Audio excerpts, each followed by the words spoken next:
Hello student, welcome back to my channel. आज जो हम एक्सरसाइज सॉल्व करने जा रहे हैं वो एक्सरसाइज नंबर 2.5 है। 2.3 एंड 2.4 में पूरी कंप्लीट आप लोगों को समझा चुकी हूँ। तो आज हम स्टार्ट कर रहे हैं एक्सरसाइज नंबर 2.5। मैंने आज यहाँ पे लिख के रखा हुआ है एक्सरसाइज नंबर 2.5 जस्ट सिंप्लीफाई। इस क्या करना है, इसके अंदर हमें स्क्वायर रूट में जो है नंबर्स दिए हुए हैं स्क्वायरिंग के साथ, उनको हमें सॉल्व करना है। अब हम इसको किस तरीके से सॉल्व करेंगे, इजी टू वे सॉल्व करेंगे, आपको इजी तरीके से जो है वो समझ में आ जाए। टोटल जो है 12 क्वेश्चन है, तो आज हम जो है वो 6 क्वेश्चंस को सॉल्व करेंगे। हमें ज़रूरत पड़ेगी इसके लिए कैलकुलेटर की। एंड कैलकुलेटर में जो देखिए आप स्क्वायर रूट का जो है वो बटन होता है, तो इससे हम और इजी टू मेथड इस्तेमाल करके अपने सवाल को सॉल्व कर सकते हैं। तो चलिए हम स्टार्ट करते हैं। हमारे पास पहला क्वेश्चन है स्क्वायर रूट 169। तो हम यहाँ पे सवाल लिख लेते हैं, सवाल को उतारते हैं। Square root 169। अब बिल्कुल आसान मेथड से आप कैलकुलेटर के ज़रिए बिल्कुल उसको कैसे इसका आंसर लेकर आ सकते हैं मैं आपको बताती हूँ। दोनों तरीके से बताऊँगी कि कैलकुलेटर किस तरीके से निकालिए और वैसे कैसे निकालिए। तो आपने कैलकुलेटर को जस्ट ऑन किया, उसके बाद सबसे पहले आपको स्क्वायर रूट का बटन दबाना है। आपने स्क्वायर रूट का बटन दबाया, देखिए आप बटन दबाएंगे तो ज़ीरो ही शो होगा, बट आप स्क्वायर रूट का बटन दबाइए। उसके बाद 169 हमारा सवाल है, आप जस्ट क्लिक कर दीजिए। ठीक है, तो आप जो है 169 सॉरी अब मैं आप सामने करती हूँ 169। आपने जो नंबर है आपके पास सवाल का 169 है, देख लीजिए 169 है। मैंने 169 कैलकुलेटर पर प्रेस किया and after press the square root का जो आपके पास बटन दिया हुआ है, इसको आपने क्लिक किया एंड जस्ट आंसर 13, यानी कि 169 स्क्वायर रूट का जो आंसर है वो 13 आएगा। अब आपको पता चल गया कि 13 आएगा इस तरीके से। ठीक है, तो ये एक कैलकुलेटर के थ्रू पता चल गया आपको। अब हम वैसे कैसे इसको पता कर सकते हैं कि इसका आंसर कैसे निकलेगा। तो जस्ट आप 169 आपने लिखा। ठीक है, एलसीएम और एचसीएम तो हम करते ही चले आए हैं 8 क्लास में 7 क्लास में। तो इसका मेथड जो है वो इस तरीके से निकलेगा सॉल्व करने के लिए। ठीक है, आपने 169 लिखा है, पता चल चुका है आपको कैलकुलेटर में 13 इसका आंसर आएगा। तो इसमें कि इसको हम डायरेक्ट 13 से ही मल्टीप्लाई कर रहे हैं कि 13 1 ज़र 13। ठीक है, 16 था, 13 1 ज़र 13। मैं आपको पहले बता चुकी हूँ कि 16 है एंड 13 आंसर आया है। तो 16 में से 30 निकाला, 3 गया, तो यानी कि जो 3 बचा है वो कहाँ चले गया, 9 के पास। ये 39 हो गया। ठीक है, 39 हो गया एंड 13 3 ज़ा 39। ओके, एंड 30 1 ज़ा 13। नीचे कुछ भी नहीं बचा।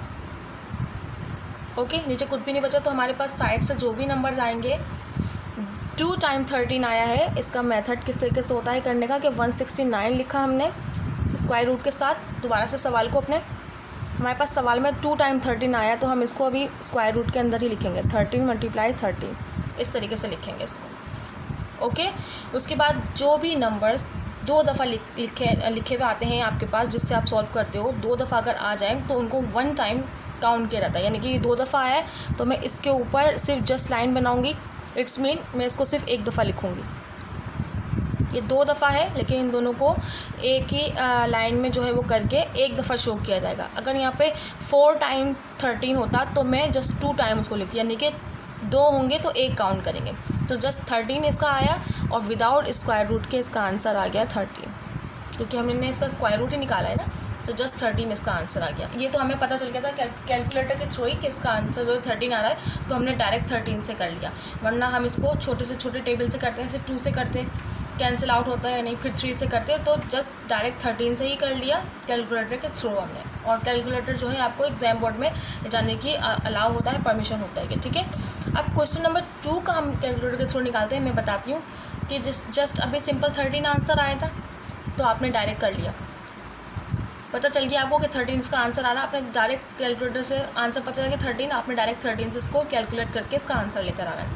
अब हम 180 का करते हैं कि 180 का हमारे पास स्क्वायर रूट कैसे आ रहा है। तो 180 हमने प्रेस किया, उसके बाद स्क्वायर रूट प्रेस किया। ये देखिए यहाँ पे ये चीज़ आपको बताना चाह रही थी कि अब 180 के स्क्वायर रूट पे इतने सारे नंबर्स आ रहे हैं। तो फिर इसका आप कैसे निकालेंगे वहाँ पे इजी मेथड से।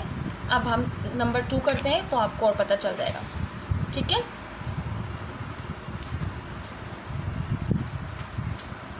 कि 180 लिया आपने, ठीक है।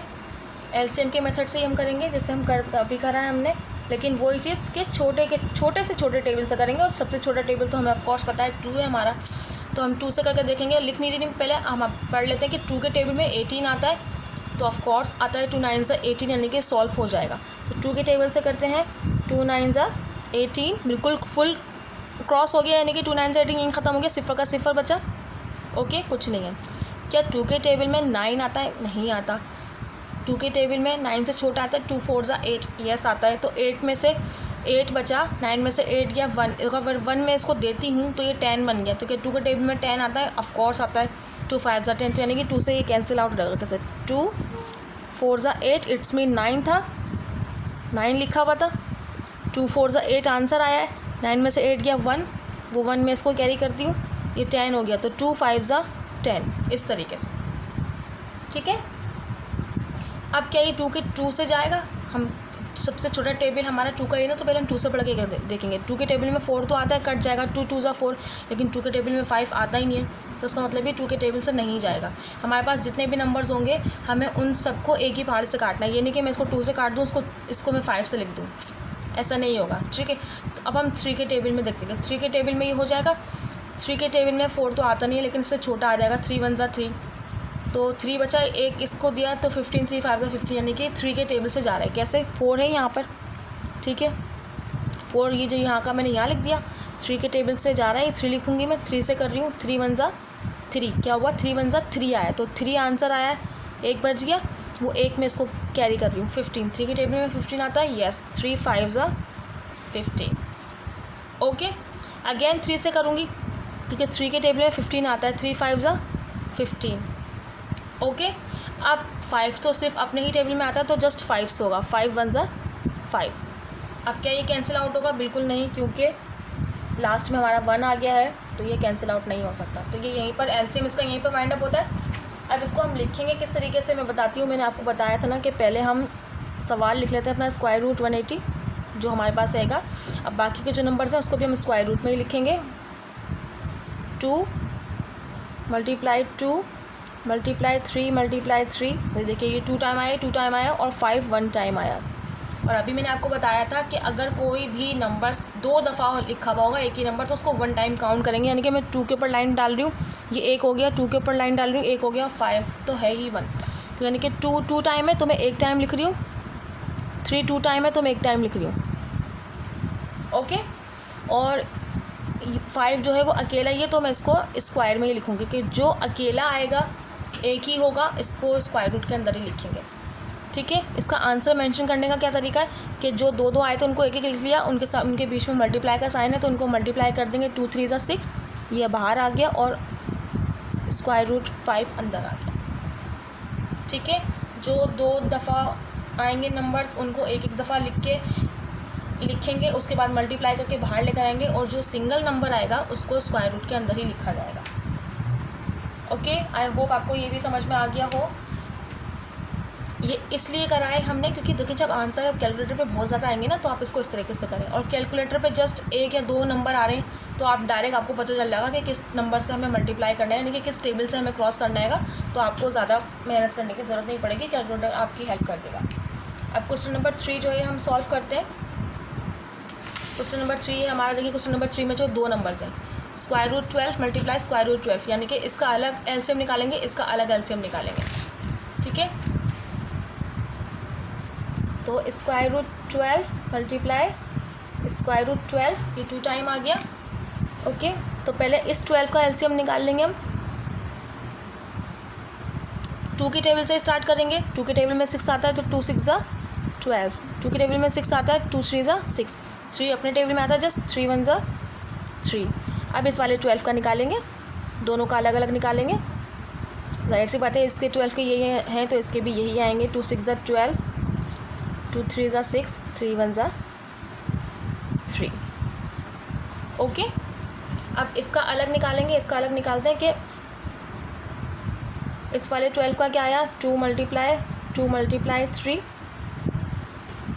इन दोनों का मिक्स करके 1 कर दिया, ठीक है। इस वाले 12 का निकालेंगे, इसका भी यही आया 2 मल्टीप्लाई 3, इन दोनों का दो नंबर्स एक जैसे हैं तो एक दफ़ा लिखेंगे 2 मल्टीप्लाई 3, दोनों का क्या आया 2 3 ज़ा 6, ठीक है, 2 3 ज़ा 6, ओके। इसका 12 का स्क्वायर रूट निकाला, देखें 2 2 3, इसका स्क्वायर रूट 12 का निकाला 2 2 3। अब हम क्या करेंगे, हमने अलग अलग करा है, अब दोनों के स्क्वायर को एक साथ लिख लेंगे। ये मैंने यहाँ पे जो है वो सही से नहीं लिखा था, मैं आपको यहाँ से नीचे सही से लिख के दिखा देती हूँ कि अब इन दोनों के स्क्वायर रूट का जो भी आंसर निकला है उन सबको हम एक साथ लिख लेंगे। ये नहीं है, ठीक है। 2 मल्टीप्लाई 2 मल्टीप्लाई 2 के सारे एक साथ लिख लेते हैं, 2 मल्टीप्लाई 3 मल्टीप्लाई 3। पहले बता चुकी हूँ, जो डबल होंगे उनको सिंगल कर देंगे, तो ये सिंगल हो गया, ये सिंगल हो गया और ये सिंगल हो गया, ठीक है। तो एक टाइम 2 लिखा, एक टाइम 2 लिखा, एक टाइम 3 लिखा। अब इनको आपस में मल्टीप्लाई कर देंगे, कोई भी सिंगल नहीं आया इसलिए स्क्वायर रूट के अंदर तो आएगा नहीं, जैसे क्वेश्चन नंबर 2 के अंदर आया था।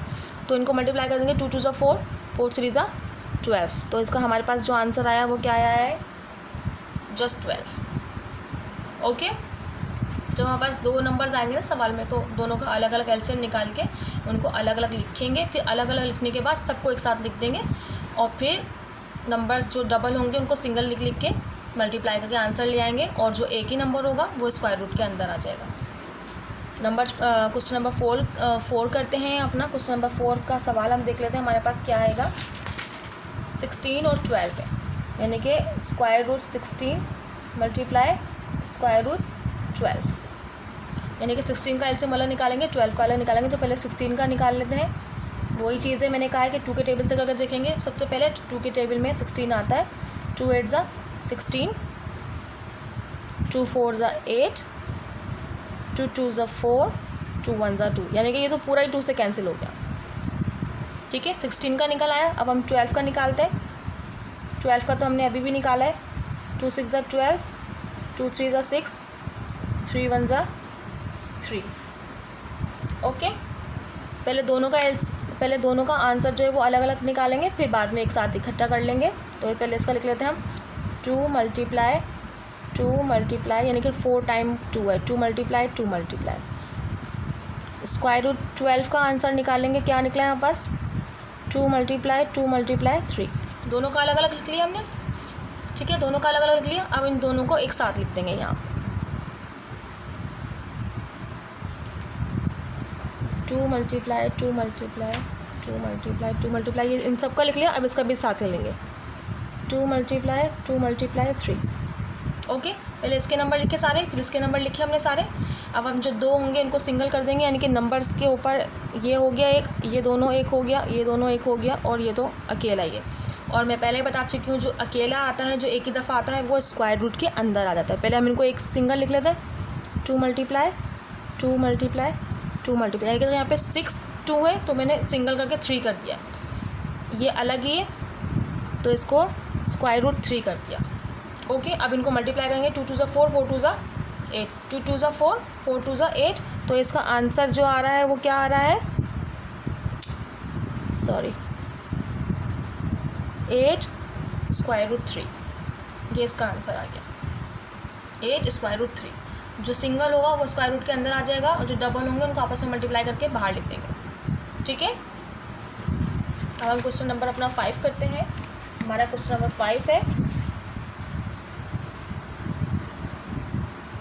Square root 14 multiply square root 21, okay.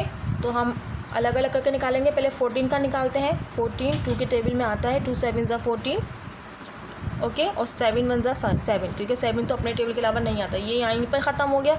अब हम 21 का निकालते हैं। 21 तो 2 के टेबल में आता ही नहीं है, तो फिर 2 के बाद 3 का टेबल आता है ऑफकोर्स, तो हम 3 के टेबल से करते हैं। 3 के टेबल में 21 आता है, 3 7 ज़ा 21, और फिर 7 1 ज़ा 7, ठीक है। दोनों का एलसीएम हो गया। अब हम दोनों के नंबर्स को पहले अलग अलग लिखेंगे, फिर साथ में लिखेंगे, जैसे लिखते हैं 2 × 7, ओके। और 21 का स्क्वायर रूट का जो है 3 × 7, ये देखिए इसका 2 × 7 आया, इसका 3 × 7 आया, ओके ओके। अब हम क्या करते हैं, सब साथ में लिख देते हैं। तो मैं यहाँ पे सबको जो है वो साथ में लिखने जा रही हूँ। पहले 2 लिखूँगी, ठीक है। 7 और 7 यहाँ पे दोनों नंबर्स मिल रहे हैं, तो मैं इनको एक साथ ही लिखूँगी। तो मैं 2 के बाद 3 लिख रही हूँ यहाँ पे, उसके बाद 7 × 7, ओके। आप बोलेंगे कि 2 7 नहीं लिखा टीचर ने साथ में, और फिर यहाँ पे 3 7 नहीं लिखा साथ में। तो मैं पहले बता चुकी हूँ, जो 2 नंबर्स एक साथ होंगे उनको एक साथ लिखेंगे जब भी तो वो सिंगल लिखा जाएगा, ठीक है ना। तो ये तो 7 और 7 हो गया, तो यानी कि ये एक 7 हो गया, इसको हम एक दफ़ा लिखेंगे, और 2 × 3, ठीक है। अब जो 7 वाज दोनों दफ़ा होके एक दफ़ा लिख दिया गया है, तो वो हम कहाँ लिखते हैं, हमेशा बाहर लिखते हैं, ठीक है। और जो 1 टाइम आता है, 1 टाइम आता है, हम उसको स्क्वायर रूट के अंदर लिखते हैं। अब यहाँ पे तो हमारे पास 2 नंबर 1 टाइम है, तो हम क्या करेंगे, इन दोनों को अंदर ही मल्टीप्लाई करके, और इसका आंसर 3 2 6 करके 7 इस तरीके से शो किया जाए, ठीक है। जब भी मैं आप लोगों को सारे क्वेश्चन करवा रही हूँ, क्योंकि हर क्वेश्चन जो है वो एक दूसरे से आके एंड टाइम पर डिफरेंट हो जा रहा है उसका मेथड, तो मैं आप लोगों को हर तरीके से समझा रही हूँ कि ये वाला इस मेथड से होगा या ये वाला इस तरीके से होगा, कि जब 2 नंबर्स अलग अलग आ जाएँ तो उनको भी स्क्वायर रूट के अंदर ही लिखेंगे, लेकिन फिर अंदर मल्टीप्लाई करके ही अंदर आंसर लिख दिया जाएगा, ठीक है, ओके। चलिए, हमारा क्वेश्चन नंबर 5 भी हो गया। तो आज का हमारा लास्ट क्वेश्चन है क्वेश्चन नंबर 6, हम वो भी कर लेते हैं। क्वेश्चन नंबर 6 है हमारा, देखिए ये थोड़ा और डिफरेंट है, ये अपॉन में आ गया है, square root 15 upon square root 5, ये देखिए ये बिल्कुल अलग है, ये अपॉन में आ गया। अब ये कैसे होगा, तो जब याद रखिएगा, जब भी कोई भी सवाल इस तरह से अपॉन में आ जाए, वो स्क्वायर रूट के साथ हो या नहीं हो, जो भी हो अपॉन में आता है, तो ऑफ कोर्स हम उसको क्या करते हैं, आपस में क्रॉस करते हैं। क्रॉस मीन कैसे करते हैं कि एक ही टेबल में देखते हैं, दोनों नंबर्स एक ही टेबल में आ रहे हैं, तो उसको हम क्रॉस करते हैं। तो हम कैसे करेंगे, मैं सवाल को जो है वो अगेन उतार रही हूँ यहाँ पे, ठीक है, क्योंकि इसका एलसीएम तो निकलेगा नहीं, इसका एलसीएम नहीं निकालेंगे हम। 15 अपॉन 5 मैंने दोबारा से उतार लिया, सवाल दोबारा उतारा। अब हम इसको कैसे करेंगे, इसका करने का मेथड ये है कि आप एक बड़ा सा स्क्वायर बनाओगे, यानी कि इस तरीके से एक बड़ा सा आपने स्क्वायर बनाया, और इसके अंदर क्या कर देंगे, 15 अपॉन 5। बड़े से स्क्वायर का मतलब ये हो गया कि ये दोनों स्क्वायर है ना, तो ये इसके साथ हो गया, बड़ा सा स्क्वायर बना दिया आपने, यानी कि ये स्क्वायर रूट जो है ये दोनों के साथ है, 5 के साथ भी 15 के साथ भी है। अब मैंने बता चुकी हूँ आपको कि जब अपॉन में जब सवाल होता है, तो उसका मतलब क्या है कि दोनों टेबल में दोनों वर्ड्स को देखते हैं कि एक ही टेबल में आ रहे हैं, तो उसको हम क्रॉस कर देते हैं, एक ही टेबल से काट देते हैं। तो 5 और 15, यानी कि 5 1 5, 5 3 15, दोनों एक टेबल में आ रहा है, तो हम इसको क्रॉस कर देंगे, 5 1 5, 5 3 15, हमने इसको कैंसिल कर दिया, ठीक है। तो इसका आंसर जस्ट यहाँ पे 1 आ गया, यहाँ पे 3 कुछ बचा ही नहीं है, यानी कि आगे को क्रॉस होगा ही नहीं, तो इसका आंसर क्या मेंशन होगा, इसका आंसर मेंशन होगा square root 3, just an answer. Square root क्यों आया, क्योंकि स्क्वायर रूट यहाँ पे दोनों के साथ दिया हुआ है, इसके साथ स्क्वायर रूट बचा है, इसके साथ तो ख़त्म ही हो गया क्योंकि है ही नहीं, तो स्क्वायर रूट 3 जो है वो इसका आंसर आ गया। तो एक्सरसाइज नंबर 2.5 के 6 क्वेश्चन जो है वो हमने सॉल्व कर लिए हैं। आई होप कि आपको बहुत अच्छी तरीके से समझ में आ गई हों।